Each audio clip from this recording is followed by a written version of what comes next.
morning, everyone. Thanks for the opportunity to get together.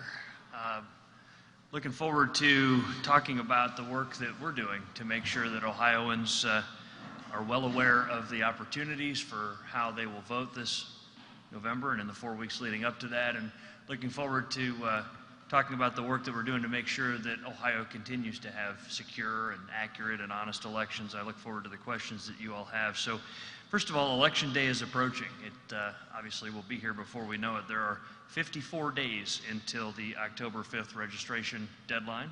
There are 55 days until the October 6th start of early voting. And in 83 days, it'll be November 3rd, Election Day in Ohio. And of course, the polls will open at 6:30 in the morning and they'll close at 7:30 in the evening, and then we'll begin tabulating votes just as we always do. I want to start with a couple things that really want to make sure that I can put some rumors to rest and make sure that we're spreading accurate information so that Ohioans can be reassured about the state of their elections. There is, from time to time, the question about, well, what happens if the coronavirus situation worsens between now and November? You know, will there still be in-person voting on November 3rd? There absolutely will be in-person voting on November 3rd. The question comes up about, well, what if someone tries to move the election date? What if the president tries to move the election date? Or what if the governor tries to suspend the election date? Those are things that are not possible. The election date is set in federal law. It has been that way for a long time. Primary dates can move. And as you can see here, those primary dates have moved many times, even just in recent history. General election dates don't move, and as you can see, it's been set in federal law since 1845. Ohio and the rest of the nation will have Election Day on November 3rd, 2020, and again, the polls will open at 6:30 a.m.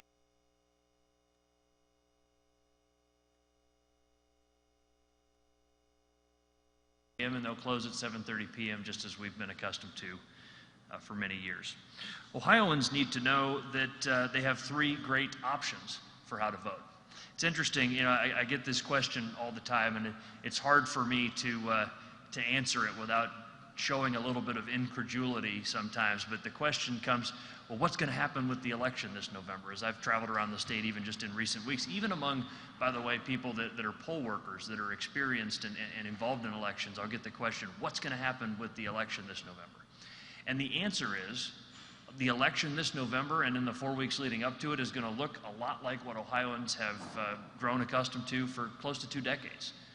You're going to have the opportunity to vote for 4 weeks of early voting. You're going to have the opportunity to participate in 4 weeks of absentee voting. You're going to have the opportunity to go and vote on Election Day and be greeted by the smiling face of one of your neighbors that's going to be there to greet you. You won't see them smiling because they'll be wearing a mask, but in many ways, Election Day and the month leading up to it is going to be just like Ohioans have grown accustomed to for many years.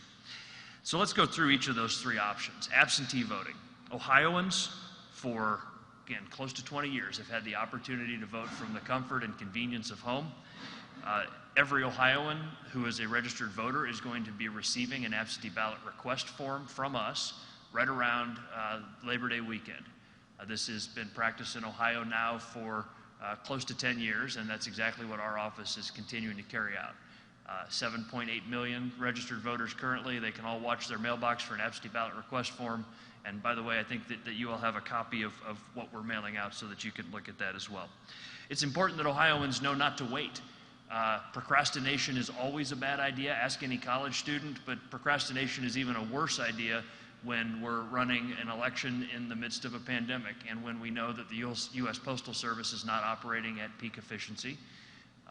Waiting to send in your absentee ballot request is a bad idea. Waiting to send in your ballot once you receive it is a bad idea. October 27th is too late. Ohio law has, unfortunately, a provision that allows people to request their ballot up until the Saturday before the election. That is entirely too late. In fact, if you request your ballot on the Saturday before the election, it is highly unlikely that you'll get it in time to cast a ballot. So Ohioans should get in their absentee ballot request right away. In fact, Ohioans could request their absentee ballot today if they wanted to. They could go to voteohio.gov, print the form, and mail it in to get their absentee ballot requested, and then they would be among the first to receive those on October 6th when the boards of elections start to send them out. What about people without printers? You can actually make your own. In fact, we've set up the instructions on our website for how you can make your own form with just a plain white piece of paper. As long as you have all the right fields on there and you sign it and mail it in, it'll work just like any other absentee ballot request form. Of course, ballots will start going out from the boards of elections October 6th, just as they always have. In Ohio, they have to be postmarked by November 2nd or dropped off at the convenient county Board of Elections drop box or brought inside and dropped off. Let's talk about the security of absentee ballots. Unfortunately, there is false information that makes its way around sometimes on the internet and from other places as it relates to election security in general, and specifically as it relates to the security of our mail-in ballots here in Ohio. Ohioans for close to 20 years from both parties, Republicans and Democrats, have trusted absentee voting because Ohio has thoughtful safeguards in place. First of all, the bipartisan supervision of our elections is an important safeguard that too many people don't even know about. Everything at your county board of elections is thoroughly bipartisan. In a time, in Washington anyway, where it feels like Republicans and Democrats can't agree that today's Wednesday, at your county board of elections, you've got Republicans and Democrats that do this very important and consequential work together on a daily basis. Some of the other important safeguards that we have in place, and the reason, by the way, why in any election close to 25% of the ballots come in by mail, Ohioans know that they can trust absentee voting, is because you have to authenticate who you are before you even request your ballot. In fact, that authentication occurs twice, once when you request your ballot and once when you send it back in. Important identifying information like full name and date of birth and last four of your social security number, state driver's license number, signature verification. All of these are things that make sure that when you request a ballot and when you submit a ballot that you are who you say you are. Pretty straightforward idea, and it's something that Ohioans know how to do, and our boards of elections know how to do it. Of course, we maintain the accuracy of our voter rolls. Not every state does this, but Ohio does. It's something that we know we need to do. It's required by both state and federal law. We are working and have worked to try to modernize that system, but the fact is that we remove deceased voters from the voter rolls in Ohio. We remove from the voter rolls those who move out of state or become inactive. Ohio maintains accurate voter rolls better than most other states. Ohio does not prohibit or does not permit ballot harvesting. We prohibit ballot harvesting. We know that this process has caused problems in other states. It has led to documented cases of elections fraud, and we don't permit it in Ohio. And it's shocking to me that some have actually suggested that we legalize ballot harvesting in Ohio. Not if I ever have anything to say about it will we ever legalize ballot harvesting in Ohio. And of course, in Ohio, absentee voters can track their ballot by going to voteohio.gov/track. This is something that we're really trying to make sure that people know this year, and that's why we're highlighting it not only on our website, but in all of the materials that we send out to get people to request their absentee ballot. Voteohio.gov/track is the place to go, and you can track your ballot just like you would track a package you order online, and so you know when it's going to arrive at your house, and you know when it gets back to the Board of Elections, and it's something that can give you peace of mind so that you know that your voice has been heard. There's some other added benefits to voting by mail that a lot of Ohioans don't always take into consideration. First of all, it gives you an opportunity to be the most informed voter possible. I tell people voting by mail is like being allowed to cheat on the test. Think about it. When you go into the voting booth, you have to have committed to memory who you're going to vote for, what your choices are, all the way down to the very bottom of the ballot. But when you vote by mail, you can take a few minutes, flip open your laptop or get on your smartphone. Heck, my grandma tends to call me when she gets to a name she doesn't recognize on her absentee ballot, and she'll say, "Frankie, now who is this that's running for judge in Summit County?" It's something that gives you the chance to be a fully informed voter if you vote by mail. Something else, an added benefit, I think we all know, especially as Ohioans, that this time of year our phone starts ringing with political calls, and our mailbox starts filling up with political mailers. In many cases, campaigns will remove your name from their call list and their contact list once you vote absentee or early. So if you're annoyed by all those phone calls and letters that you get, voting early or voting absentee is a great way to get your name taken off the list. And again, we know that Ohioans have voted absentee and trusted that process for 20 years. We're encouraging Ohioans to do that This year, it's something that we want to see a high participation rate. Again, it's 20 to 25% normally. I think that it could be twice that. We know that it's going to be the highest turnout election in our state's history. I think it could be the highest participation rate as well for our absentee voting program. Early voting.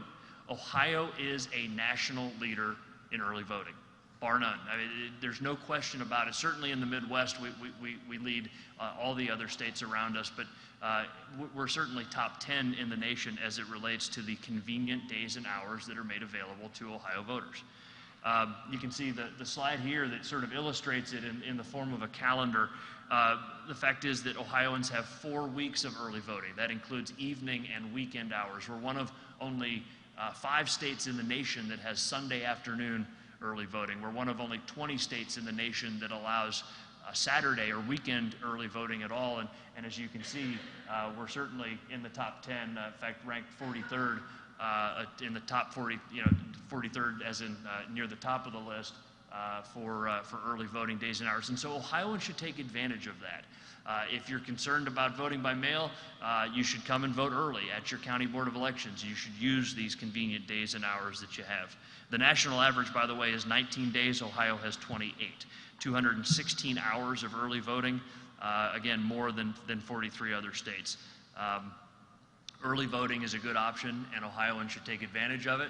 We want to encourage that. And by the way, if you come early in October when early voting begins, the chances are that there will not be lines. It'll be an easy experience. You won't find a crowd when you come there. And so it's a good way to do it. And of course, in-person voting will be available as well to all Ohioans who choose that.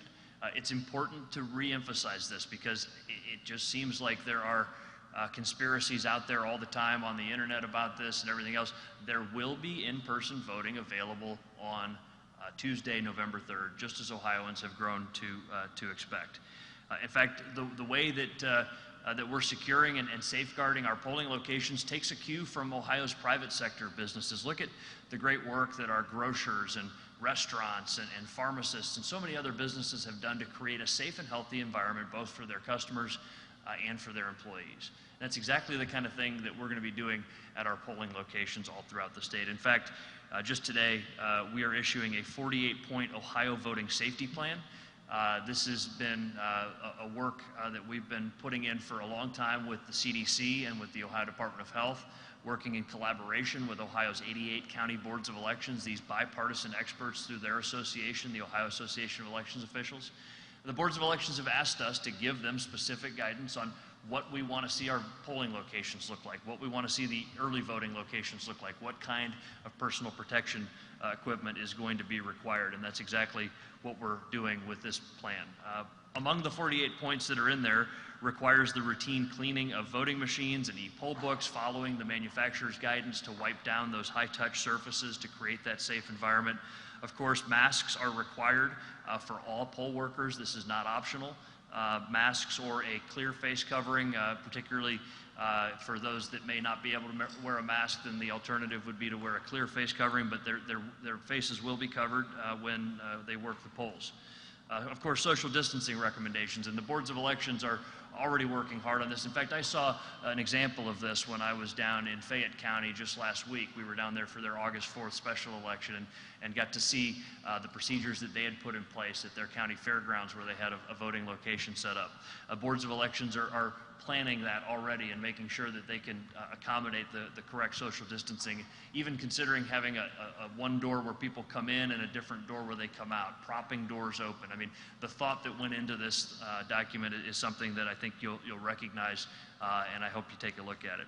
Of course, there's also the question about what are voters required to do? I think we all know that the guidance that has been issued by our state and by our health departments around the state tells people that they should be wearing masks. And of course, we're training our boards of elections to handle that situation appropriately. We're telling voters that they should wear masks. There'll be signage on the doors that indicate that. If a voter chooses not to wear a mask, we're going to offer them an alternative to maybe vote outside, curbside, which has been part of Ohio's voting process for a long time. If they choose not to do that, of course, nobody's going to be turned away. Everyone will have access to the polling locations, but all voters should, of course, wear a mask as well. We're going to have some exciting announcements here coming soon about some very generous Ohio companies that are donating personal protective equipment. We're working to get that distributed to our county boards of elections. Of course, that builds on the millions of dollars of federal funds that we very thoughtfully pushed out the door. We didn't hoard those resources in Columbus. We made sure that those got out to where they needed to be at the county boards of elections. And by the way, over 90% of all of the resources that we've received from the federal government have gone directly out to the counties, exactly where they need to be. Of course, we need poll workers. Ohio normally has about 4,000 polling locations open. Those 4,000 polling locations are staffed by about 35,000 election day volunteers. They're paid for their work, but they volunteer for this important duty. And as we know, a large number of our longtime poll workers fall into those vulnerable populations that are concerned and may not want to work the polls as they have for years. In fact, just several months ago, I had the chance to meet a woman who had been a poll worker for 55 years. I mean, think about never missed an election in 55 years being a poll worker. It's time for a new generation of Ohioans to step up and take on this important civic responsibility. We are working very aggressively to recruit poll workers and to make sure that we can open all those polling locations by having the right number of elections officials there. I've also required our boards of elections to kind of have a reality check, and thankfully many of them were already ahead of us on this. I'm requiring them to survey their existing poll workers and find out for sure, can we count on you for election day, and make sure that we know what those numbers are. And the boards have taken that task on with alacrity to make sure that they're going to know exactly how many poll workers they need to recruit between now and November based on what their normal allocation would be. Those are not decisions that can be made in October. We have to avoid the situation that occurred in Milwaukee where they had a last-minute shortage of poll workers, and as a result of that, they couldn't open the over 100 polling locations they would normally have in that city, and they ended up, I think, only being able to open 4 or 5 polling locations. Obviously, that kind of thing is the disaster that we need to avoid, and we will avoid in Ohio by making sure that our boards of elections are prepared for that. Talking about poll worker recruitment, we've come up with some pretty innovative ways to do this, and so our office has launched 5 programs that we're working to get to our county boards of elections. We've created toolkits so that our boards of elections can take these tools and use them to go do their recruitment. The 5 ways that we're doing poll worker recruitment, beyond me just talking about it constantly, is we're encouraging our boards of elections to use these five programs. The first one is Youth at the Booth. Ohio has long had this opportunity for 17-year-olds to be poll workers. We're asking high school teachers, specifically social studies teachers, to partner with us and help recruit young Ohioans to sign up and be poll workers. 17-year-old high school seniors should also look at this as a great thing to have on your college application. As we know, many colleges and universities are not looking at ACT and SAT scores right now due to the pandemic, and so having served as an elections official is a great way to distinguish yourself as a young Ohioan applying for a college or beginning your career. So Youth at the Booth is a great program, and we want to see that well utilized. Another one is called Give a Day for Democracy. We're very simply encouraging companies, also governments and nonprofits, to give their employees a day off to be poll workers. We've had some great success with this already, and we're working to recognize these companies and government entities that are doing this very patriotic thing of giving their employees a day off to be a poll worker. Additional one is, we call it Work a Day, Donate Your Pay.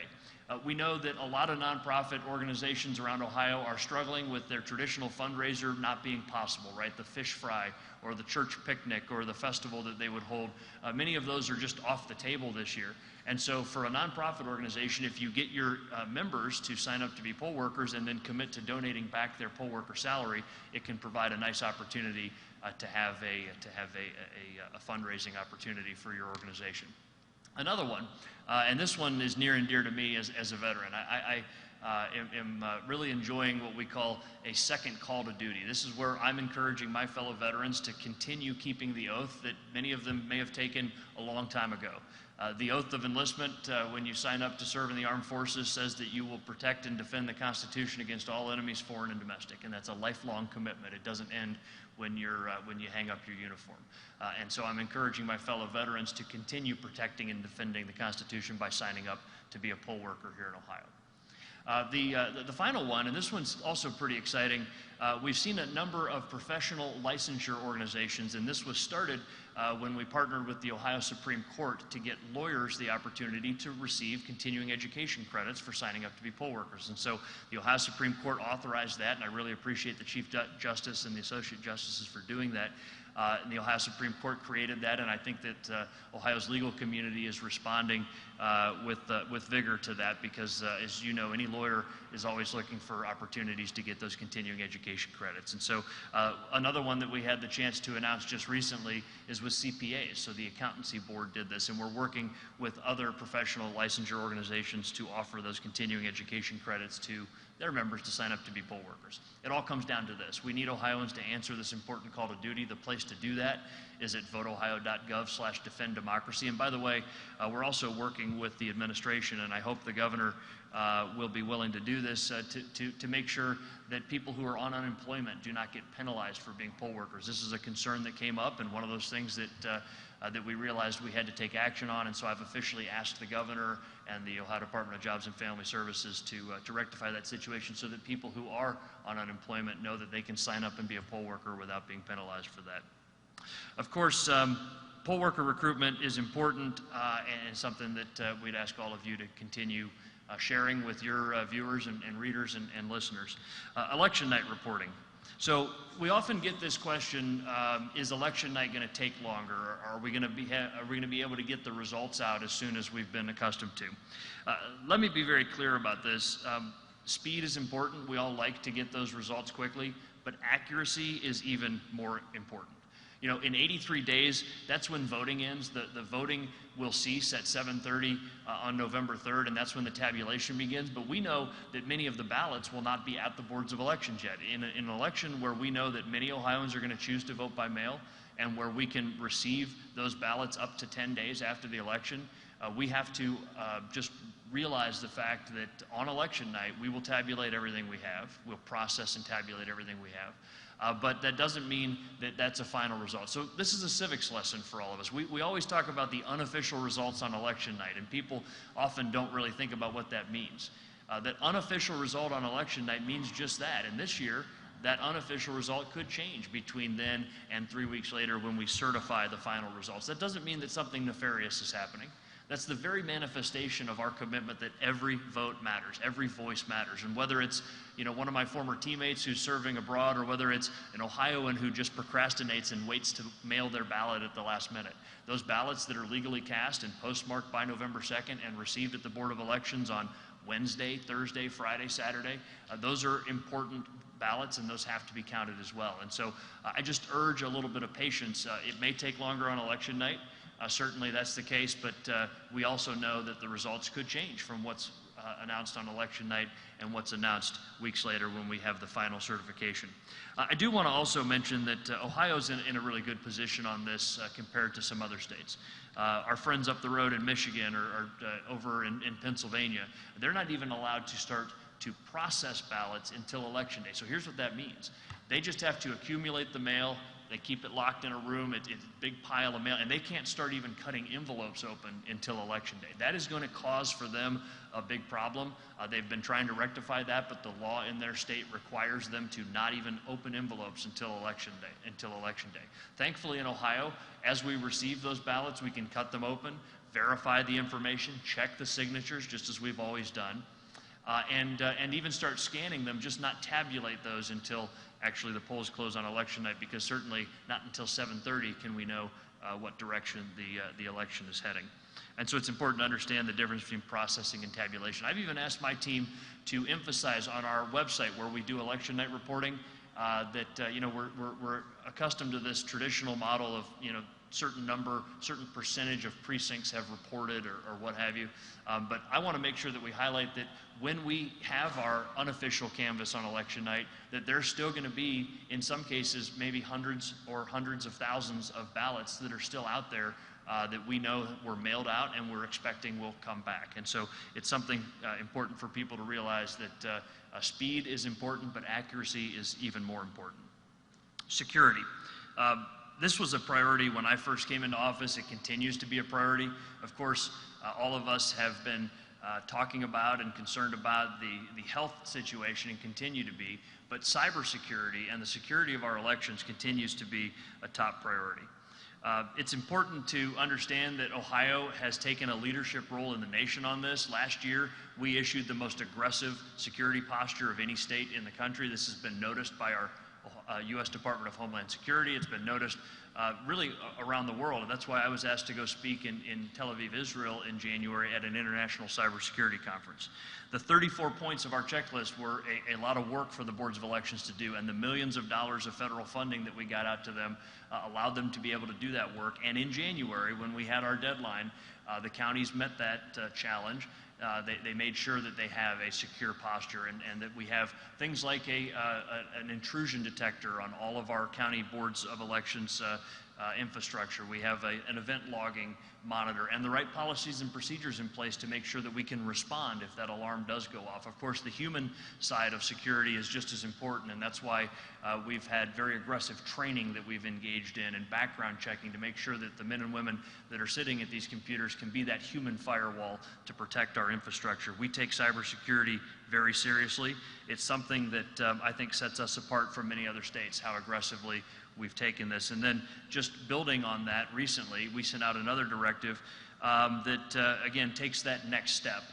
We offered cybersecurity experts to help our county boards of elections, and so now there are 6 individuals that can serve our county boards of elections and give them that expertise that they may not have at the local level on cybersecurity. We're using advanced technology such as AI to do pattern recognition and to make sure that we can notice when things are happening that need our attention. Of course, we're working and doing information sharing not only laterally between the other states, and we work very frequently with the other states and compare notes, and our Chief Information Security Officer talks to his counterparts in other states quite frequently. But we're also working up and down. We work very well with the U.S. Department of Homeland Security. They are people that we talk to frequently, and then of course we work well with our local government partners through our county boards of elections and law enforcement, and it's something that we take very seriously. We also just issued something that you all hopefully noticed. We were the first state in the nation to issue a vulnerability disclosure policy. Now, what is that? This is something that's been used by the private sector for years. It's something that's been used by the federal government for years. Even the U.S. Defense Department has done this, where effectively we're inviting the good guys to find where the holes are before the bad guys do. I use the military analogy of the perimeter fence. There are inevitably holes in our perimeter fence. We work really hard to make sure that's not the case, but the nature of cybersecurity is such that we know that those holes do exist. We want the good guys to find the holes in the fence before the bad guys do, and that's exactly why we were the first state in the nation to issue this vulnerability disclosure policy. It effectively invites they call themselves security investigators. We used to call them white hat hackers, right? These are the good guys that want to test computer systems. Some do it as a hobby, some do it for notoriety. There's a variety of different reasons why people engage in this, but we want them to test us out and show us where the vulnerabilities are. And I'm happy to report that since we've done that, we haven't had a lot, but we know that they are testing. In fact, we had an email from again, a security investigator, or as we used to call them, white hat hackers, just today that was alerting us that he's going to start some tests on our website, and we welcome that, and we look forward to hopefully finding out that our security is very good, but if not, we'll need to respond to that. One other thing that's important to security is maintaining the stability of our form of elections, and Ohio has a fundamentally sound and strong way of running elections. And so one thing that the General Assembly created that was a good change back in April was the creation of one drop box at every county board of elections. And that's something that allows for voters to have 24/7 access. Most of these are curbside, so you can just drive up and do it if you want to return your ballot or return your absentee ballot request form. The addition of drop boxes in each county has been a good thing for the convenience of voters and a good thing for Ohio. And of course, they're under 24/7 surveillance and kept secure. They're serviced by a bipartisan team of elections officials on a daily basis, and that's something that we take very seriously as well. So I want to announce that we're going to direct the boards of elections to continue to make those available. Again, there were questions about whether that was going to continue to be an option. And so we're announcing today that the 88 boards of elections are being directed that certainly starting September 1st and on through Election Day, that they must have those secure drop boxes available for every voter. The question came up about how about adding additional ones? This is one that has come up from time to time, and I think that this is a question for the Ohio General Assembly. Candidly, I asked the Attorney General to weigh in on this because it was a question of law and whether the state law permitted that.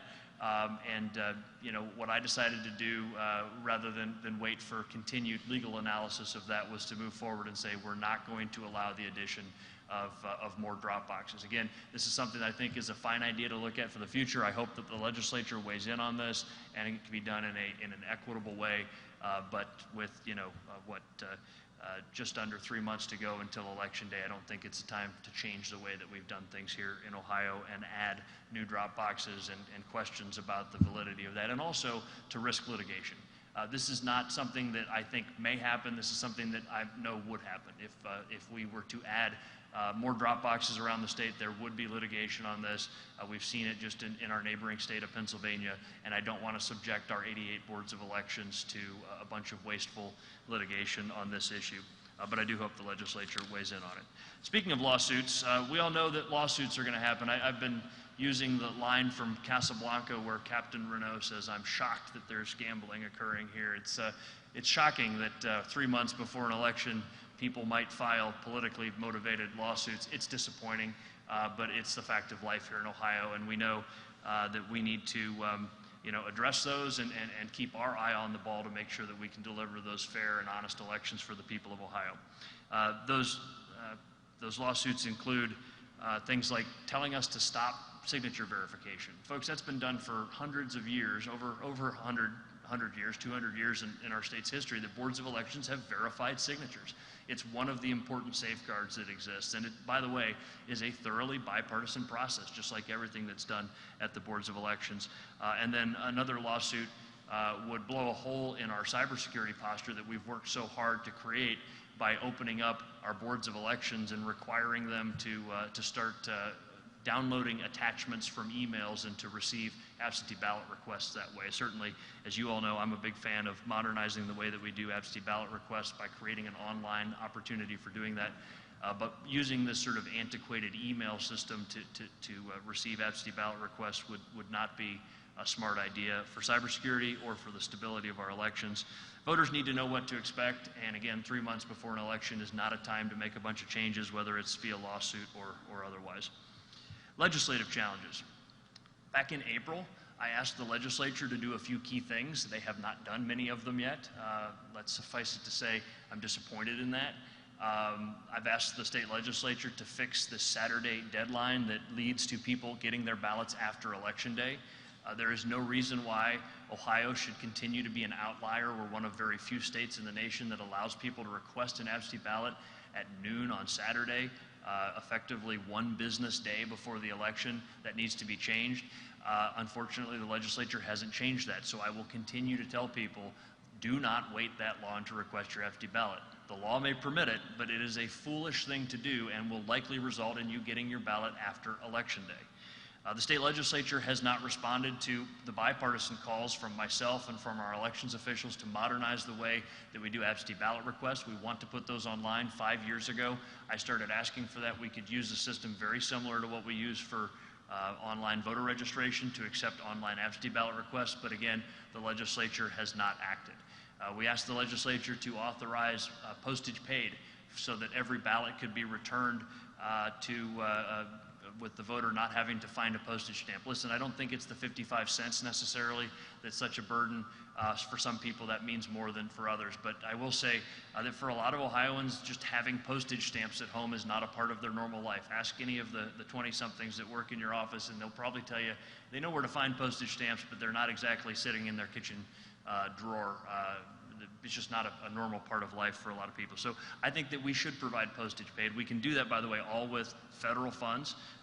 We had the opportunity to do that with federal funds, but it required state legislative authority, and again, they chose not to give that. And it's disappointing that, obviously with the chaos created with the situation in the House, that they had their eyes on other priorities perhaps, and that's disappointing, because I wish they would have partnered with me and listened to our county boards of elections that have been asking for a long time to do these important things that we need to get done.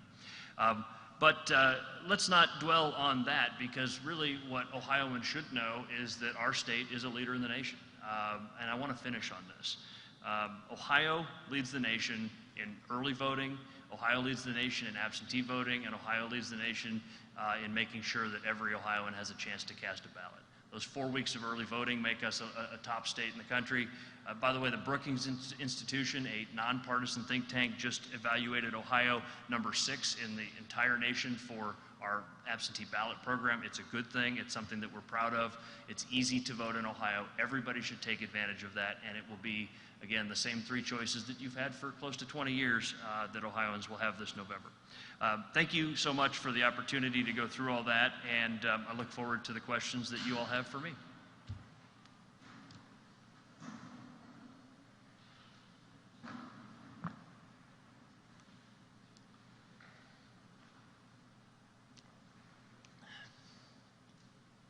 Go ahead. Thanks, Kevin. Ohioans, unsolicited absentee ballot information. Obviously, Ohioans are very skeptical of what they get in the mail this close to Election Day. Can you set the record straight on whether or not these are legit, whether people should be filling them out? Do you agree with the companies that are sending these out that are not actually coming from the state? Yeah, so thanks for the question, and the good news is we have had a lot of people asking us, are these legitimate? I think that Ohioans are switched on to thinking about the security of their elections. I don't know the specific ones that you're holding, but there were a couple last week that started hitting. We looked at them. It is the official form that they're sending out. Of course, what people should be watching for is the one that the official voter registration form that comes from our office, and that's going to be coming around Labor Day weekend. Again, we're encouraging Ohioans to fill that out. We know that political campaigns and political parties are going to be sending things like this out. We would ask them to coordinate with us and make sure that they have the right form that they're using. Again, Ohioans can print their own form at voteohio.gov, and so the specific ones that you're holding, I can't verify, but I know that as long as it has the right information on it, and I think there's one called like the Voter Information Project or the something like that, and yeah, so, and I'm familiar with that one, yeah. And so, yeah, those are, we checked them, those are legitimate absentee ballot request forms. You can fill that out. You can go to voteohio.gov if you ever have any questions and compare the form on our website to the form that you're receiving in the mail. And again, around Labor Day weekend, every registered voter in the state will be getting one of those forms from us. Thank you.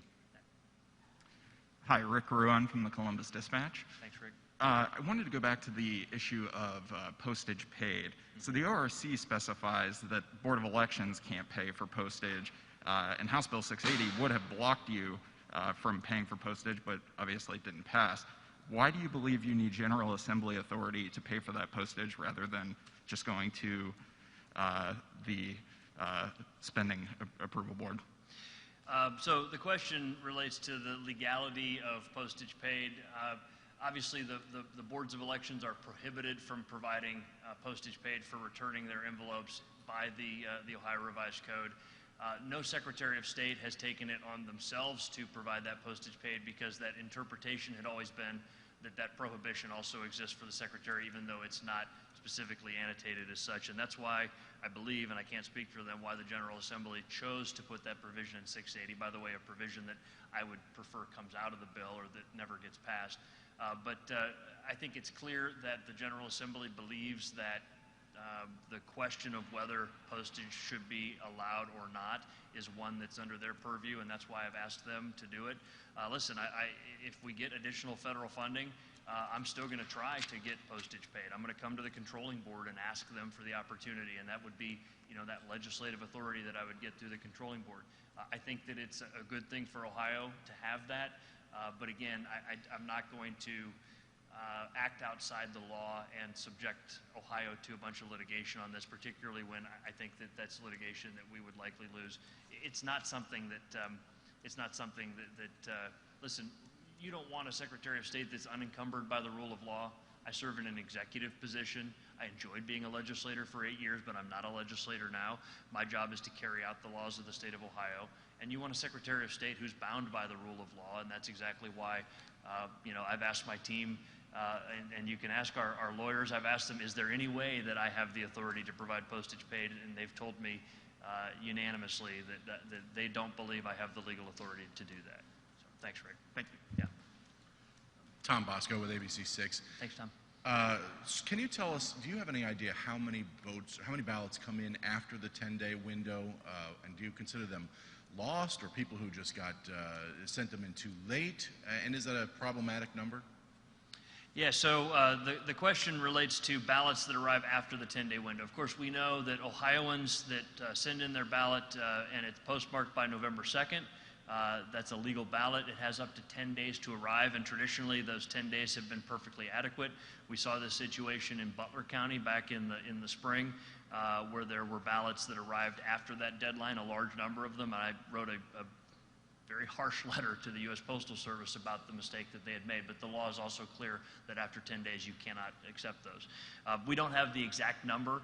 What we want to do is try to minimize that number, right? We want to encourage Ohioans to not procrastinate. Of course, we can give you the numbers from past elections. I'm sure that's something that the boards of elections keep track of, but it has been a minor problem in the past. It's not been something that we've seen large numbers of, but what I want to do is make sure that it doesn't become a larger problem this year. And again, the good news is we think that more Ohioans are going to vote by mail this year than have ever voted before. Listen, I think that 2020 will be the highest turnout presidential election we've ever seen in our state's history. And I think it'll also be the highest rate of absentee voting and the highest rate of early voting. And so a lot of Ohioans are trying it for the first time, right? Hopefully it forms a good habit where they start voting absentee for future elections. But we want to make sure that they have the education necessary, have the information necessary to not make mistakes like waiting until the last minute. Procrastination is a terrible idea as it relates to this election. Ohio voters should return their absentee ballot requests as soon as they get them in the mail, and they should cast their ballot and mail it to the Board of Elections as soon as they receive it. A lot has been said about the security of mail-in voting and absentee voting, especially by President Trump. Are you concerned what that rhetoric does to the confidence of Ohio voters in the system, and if it could deter some voters from taking advantage of those options that you are highly recommending? Yeah, and so this is a question that I get a lot. And yes, I'm absolutely concerned when there is information that circulates that causes Ohioans to be fearful of the processes that we have. The good news is this. Although the president raises concerns that may be valid in other states, and again, the president has to be concerned with all 50 states, we focus on Ohio, the concerns that he raises are not valid here, right? The ideas, the concerns about things like ballot harvesting or inaccurate voter rolls causing dead people to be mailed ballots and that kind of thing. Ohio has really, over 20 years, gotten very good at doing vote by mail. Our boards of elections expect 20 to 25% in every election. Of course, that number is going to go much higher this year. It's something that Ohioans in both parties trust and should trust. It's something that Ohioans have taken advantage of over the years and should continue to take advantage of over the years. And so I'll be here to continue speaking truth about it. It's okay to vote this way. It's trustworthy to vote this way. And it's something that Ohioans should take advantage of. How confident are you in the Postal Service? And, obviously there are a lot of challenges that are going there and also concerns that are being raised. So how confident are you that the Postal Service will be up to the task for the election? And then also, have you decided how you're personally going to vote? Sorry, one more time, Andrew. Have you decided how you're going to personally vote this November? Yeah, so the first question about the U.S. Postal Service, they're not moving as fast as they normally would. And I think that we know that. This is, again, why procrastination is a bad idea, but it's also why it's great that Ohio has things like being able to track your ballot. So when you mail it in, you can go to voteohio.gov and you can track it and make sure that it was received by your county board of elections, and it's a good thing to do. We have and continue to ask the Postal Service tough questions and to hold them accountable. We had a representative, a senior executive from the U.S. Postal Service on our Ready for November call. As you know, we do those just about every week with our county boards of elections, and this is the individual that's in charge of elections mail for the Postal Service, and so we were asking him the tough questions about this. And I've also talked with members of our Ohio congressional delegation. Now, back in the spring, what we found was that we had some success with the Postal Service implementing a few policies that they were willing to do after we reached out to them. One of them was moving sorting back into Ohio. We know in Northwest Ohio, particularly in the Toledo area, that they've been shipping their mail to Detroit to be sorted. That was causing an additional delay, so they moved the sorting for that period of time back into Ohio. They committed that they would implement what they called an all-clear procedure, where a postal supervisor or a postal inspector, which is their law enforcement body, would go through their sorting facility on a daily basis and watch for that official elections-related mail.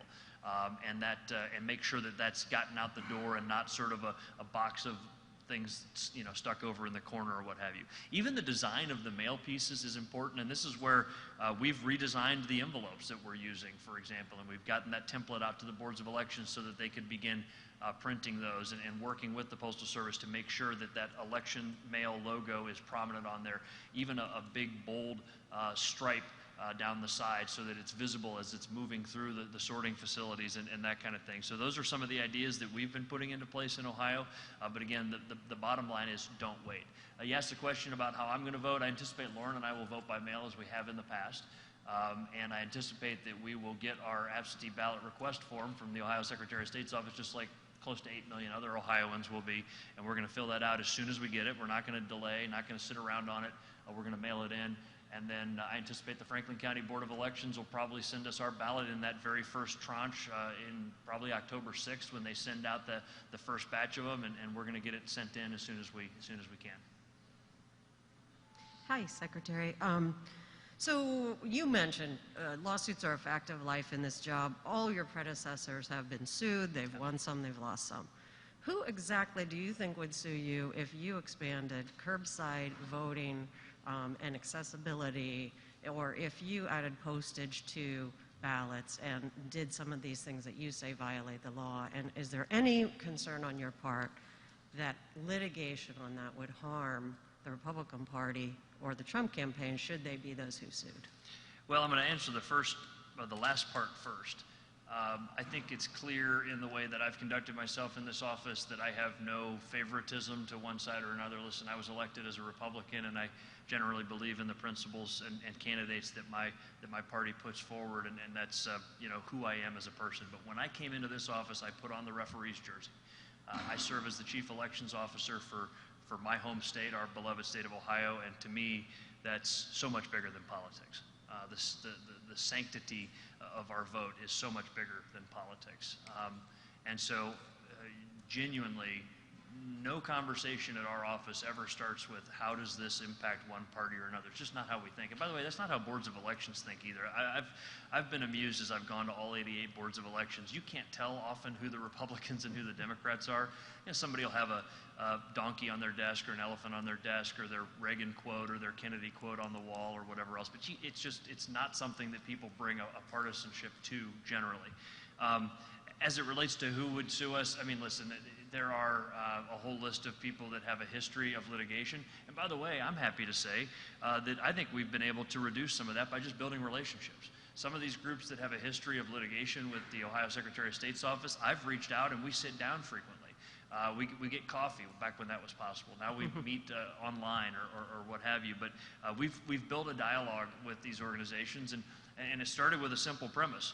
I was elected by the state of Ohio to protect the voting rights of 8 million registered voters.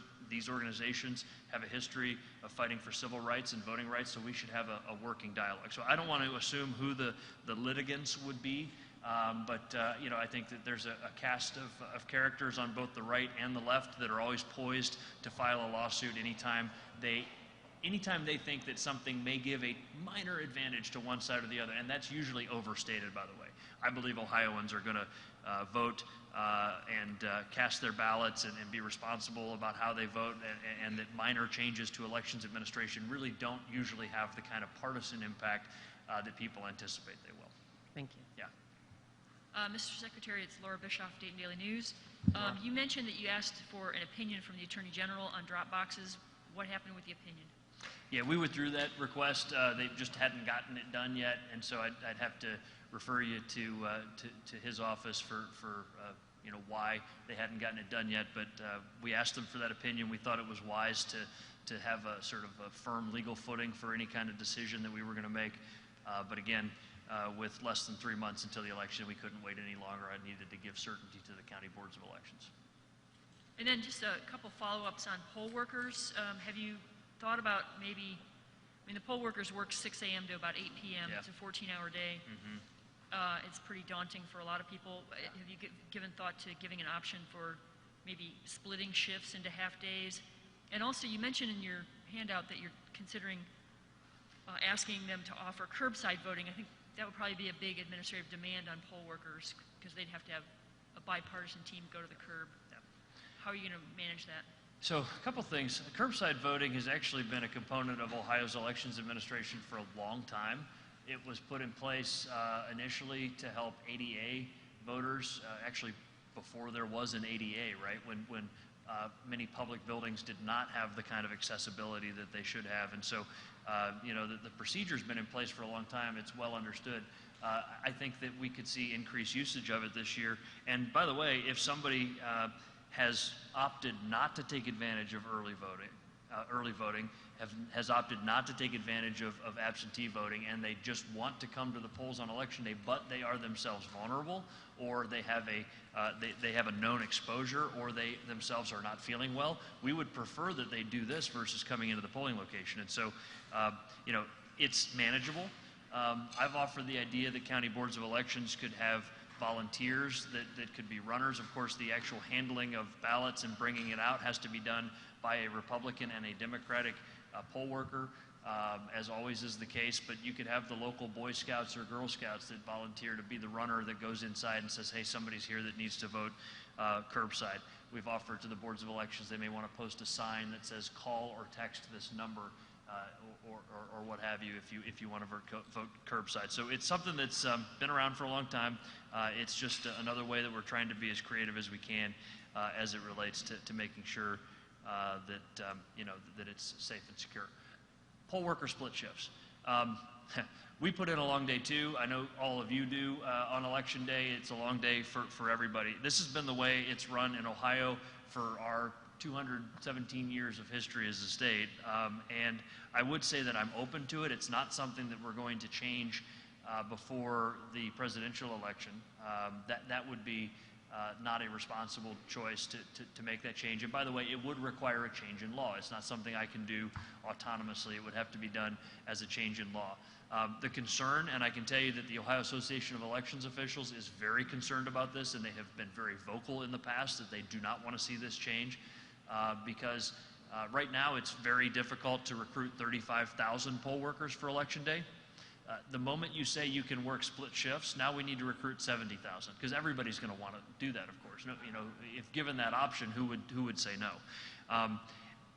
An idea that I have that I may want to propose in the future, and I would have to come over here and do it in the General Assembly, would be something like if you recruit one person, then you get the opportunity to work a split shift. That would be an interesting idea for the future, and it would sort of bring with it a recruitment component. So if basically I'll work the morning and I'll recruit a friend or family member to do the afternoon shift, that's one idea. Certainly not something that we're going to try in the middle of a presidential election. Thanks. Yep. Quite a few of the things that you say that you want to do and that people are calling for, you say need to be done by the legislature. It looks like they won't be back until mid-September. Do you think that's enough time to get any of these things done before the 2020 election? Not many of them. And I said back in the spring, I said if we're still talking about this in midsummer or late summer, then the legislature has made a grave mistake. And so here we are in August, and we're still talking about these things. I believe that they've made a big mistake. But again, that said, I don't want to focus on the negative. We have a fundamentally sound, and if you compare us to other states, the options that Ohioans have are very good.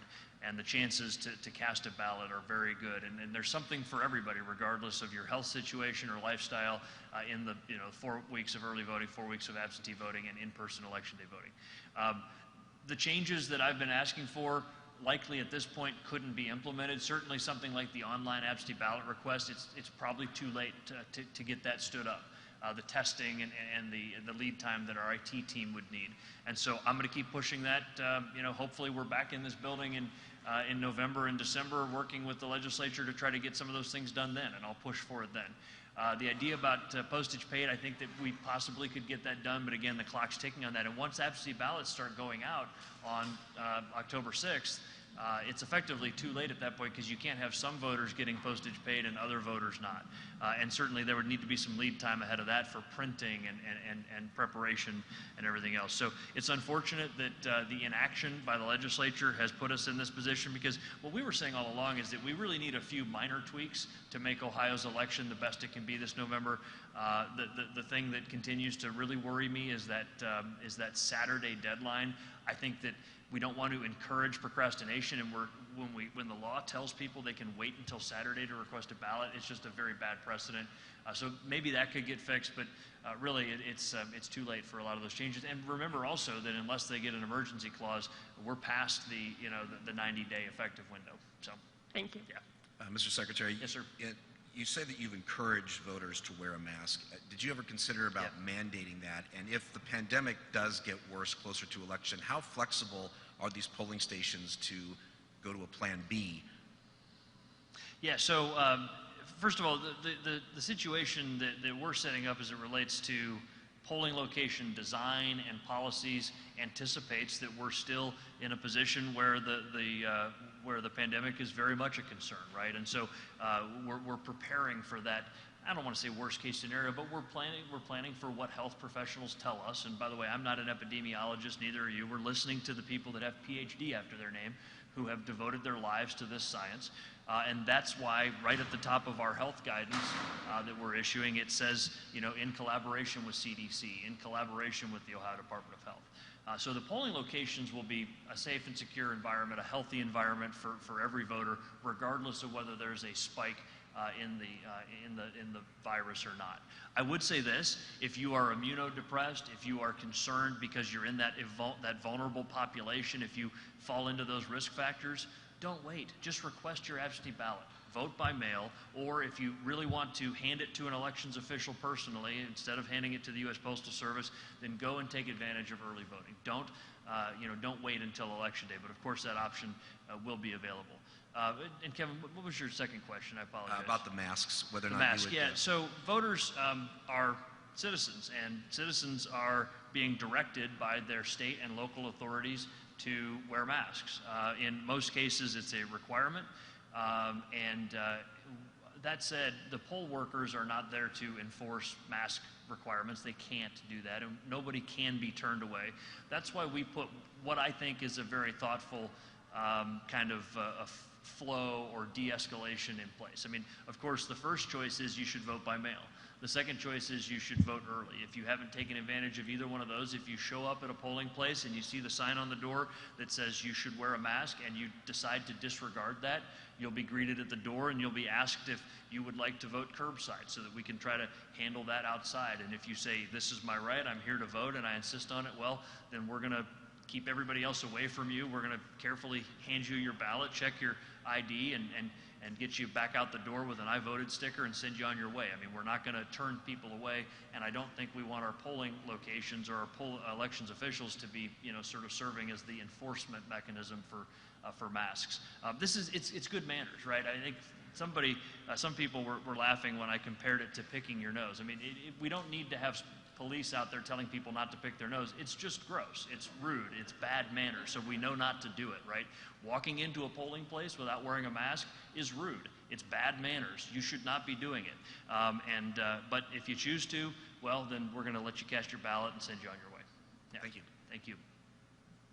Andrew, you got another one? Now that I brought up nose picking? You want to go first? It's fine. Doesn't matter. Yeah, this is kind of, I think you've been addressing this generally, but what you're saying today is that the election will take place on November 3rd, that people can vote by mail, and these are just things that are kind of true and aren't necessarily controversial. Why do you feel the need to basically restate this stuff right now? Yeah, it's unfortunate, but there's an incredible human capacity for inventiveness as it relates to election conspiracies.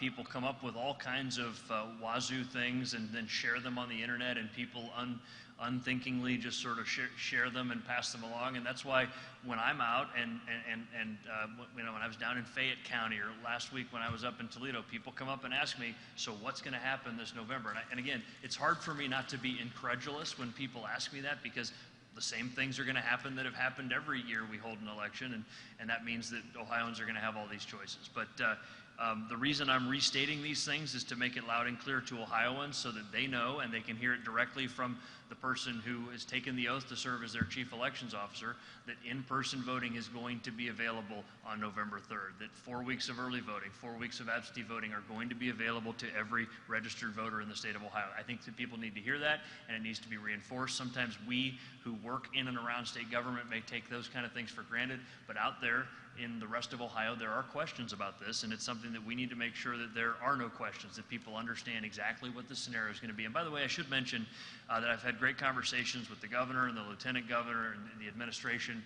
They recognize that what happened back in March is a unique situation where Ohio had a scenario where we were set to conduct a primary right as every state in the nation was declaring an emergency.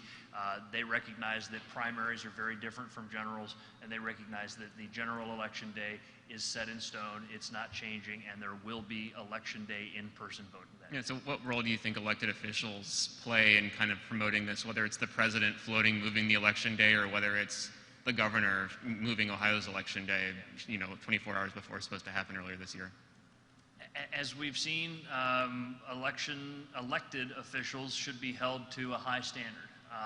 And I think that it's incumbent upon any elected official, any person who is a person of responsibility. I mean, members of the media, I'd say, fall into the same category. We are centers of influence. The fact that we get to stand here and have press conferences like this mean that people listen to us and respect our opinions.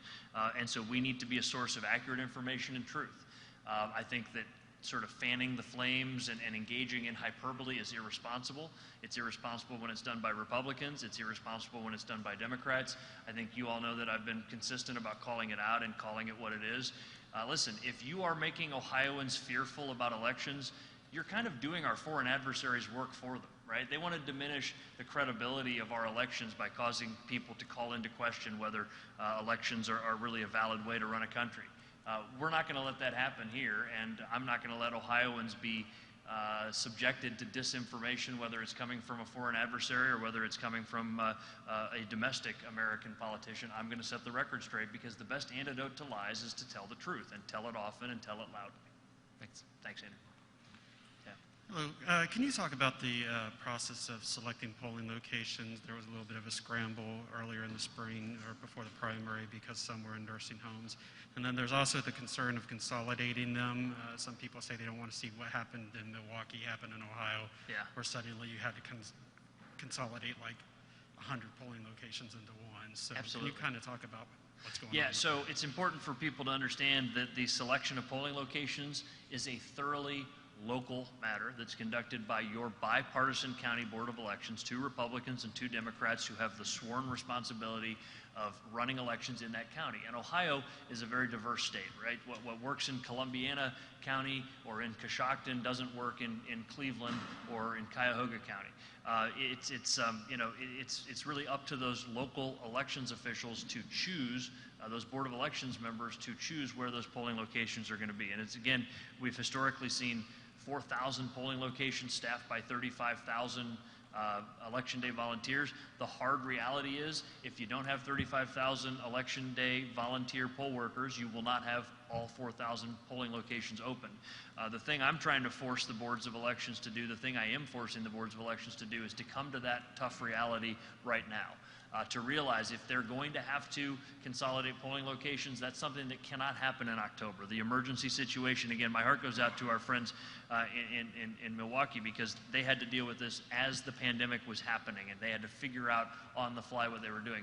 We don't have that necessity now. We can plan ahead for this, and I'm telling the boards of elections, know how many poll workers you're going to have, get their firm commitments, recruit as many as you can to backfill that, but then at a certain point, and that point happens in really late September, you need to reach that hard reality of, all right, here's how many poll workers we have, here's how many polling locations we can staff with that number of poll workers, and then make those decisions about where those locations will be. As again, we've made clear, polling locations are not allowed to happen at senior residential facilities or healthcare facilities. We've been, obviously, that's kind of a clear prerogative that we have dictated to the boards of elections, that they may not put polling locations in those locations. But listen, the decisions are made at the local level. I don't want to see consolidation unnecessarily, but what we really don't want to see is last-minute consolidation, and that's what we're trying to avoid. Did I get all your questions? Because I think it was like I think two so. or I three mean, is part. there any rules or guidance that you're going to put them, though, to alleviate any concerns? Because sometimes, like the African American community will say, well, they get unfairly targeted in those consolidations, and they're the ones who have to, all go to one place. That's difficult to get to. There are standards in place already for how that works. I can tell you that, again, the most important standard is that it's a local decision with your bipartisan county boards of elections. And so there's a reason why those are positions of responsibility, that when county Republican parties or county Democratic parties recommend to me who's going to be serving on the Board of Elections, they take those recommendations very seriously, because you should have people that are in those positions that are going to be very thoughtful about this. But as far as mandating to counties how they're going to select polling locations, that's not something we're going to do. I will tell you this, in many cases, the best polling locations are government buildings such as schools. We have been working to make sure that schools know that this is something that they should make available. We've given schools the recommendation that they not have students in the building that day. I mean, that's something that, again, they can plan for. We know when election day is, and you should plan your calendar not to, if you're concerned about this, to not have students in the building on November 3rd, so that you can accommodate a polling location. All over the world, schools are used as polling locations, and that's certainly the case in Ohio. We rely on schools very heavily. Yeah. Andrew? There's a movement nationally toward, sorry. yeah, it's all right. There's a movement nationally toward using large sports facilities for polling locations. I think that's something that you've backed here. Have you encouraged directly boards of elections to use those, and are you aware of any that have set up plans to use some of the facilities here? Yeah, so I actually was named to the advisory board of More Than a Vote, which is the organization that LeBron James started, and so I serve on that with other secretaries of state, including the Michigan Secretary of State.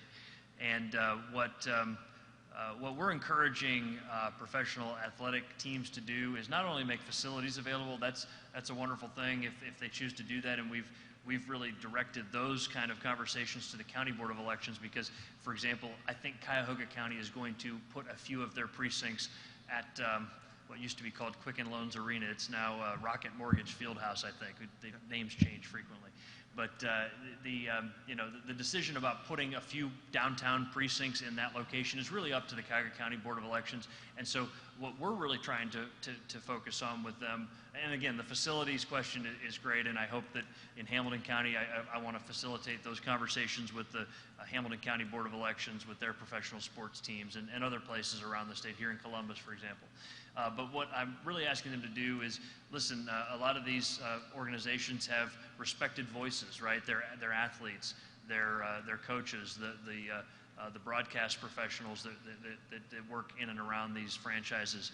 I want those folks to lend their voice to a few very important messages. Sign up to be a poll worker, get registered to vote, don't delay, cast your ballot right away, that kind of thing.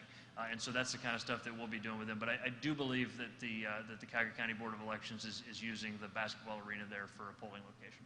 Thank you. Anything else? Well, hey, thank you so much, everybody. One thing I want to emphasize, I think this was useful, and I think I'd like to do this periodically. I don't know whether monthly is the right opportunity, but it's just as a way to make sure that we're getting accurate information out there about elections and to have the chance to answer your questions. And so I think that this will be our opportunity to do that in August, but I do want to do it frequently leading up to Election Day, at least monthly. So thank you so much, everybody. Take care.